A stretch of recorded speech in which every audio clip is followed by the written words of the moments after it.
Hey everybody, it's Joe Delera, and I've got two of my favorite plays for today's NBA slate, and we're targeting the Milwaukee Bucks versus the Boston Celtics in this showdown between two of the best teams in the Eastern Conference.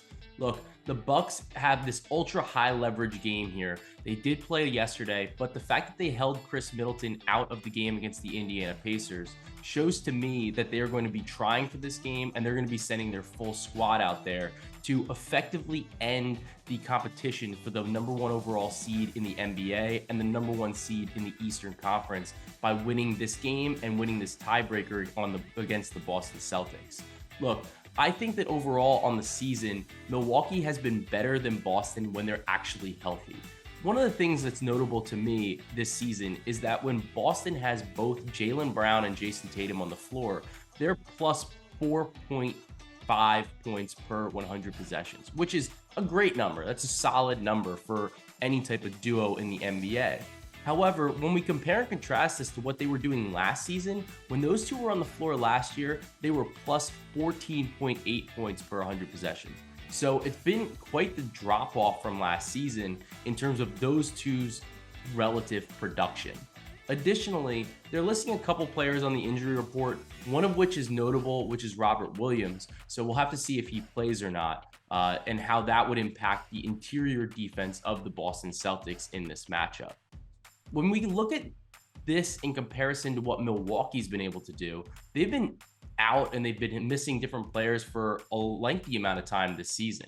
However, when we look at Drew Holiday and Giannis Antetokounmpo, who both just crushed yesterday against the Pacers, Drew Holiday had a 50-burger and Giannis had a triple-double. When those two have been on the floor together for the Bucks this season, they have a plus 13.6 point differential, and they're scoring 121.7 points per 100 possessions.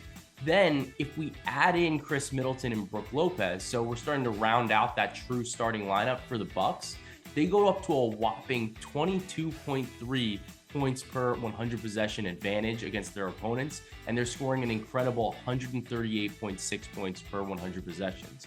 I think this is a great spot for Milwaukee as they're relatively healthy in this game, and it looks like they're going to be taking it and treating it as a game with playoff intensity. So I'm willing to lay the 2 points with them as in a spot where they're as a home favorite. They're 21, 14, and 2 against the spread.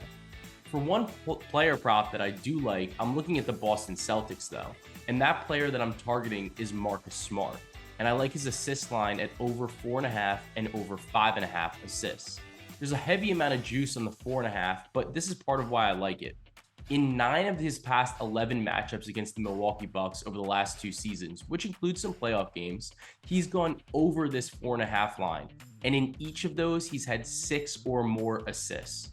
So I think that he's really being able to use as a utility knife of sorts. He can pass, he can score, he can also obviously defend. And in this type of matchup with Milwaukee, his court presence is even more important. So I like him to go over the 4.5 line, and I also like him to go over the 5.5 line, especially if you can grab plus money on that. So to recap, my 2 favorite plays for today's NBA slate are the Milwaukee Bucks -2 and Marcus Smart over 4.5 and over 5.5 assists. Best of luck on your wagers today, and enjoy the rest of your Thursdays.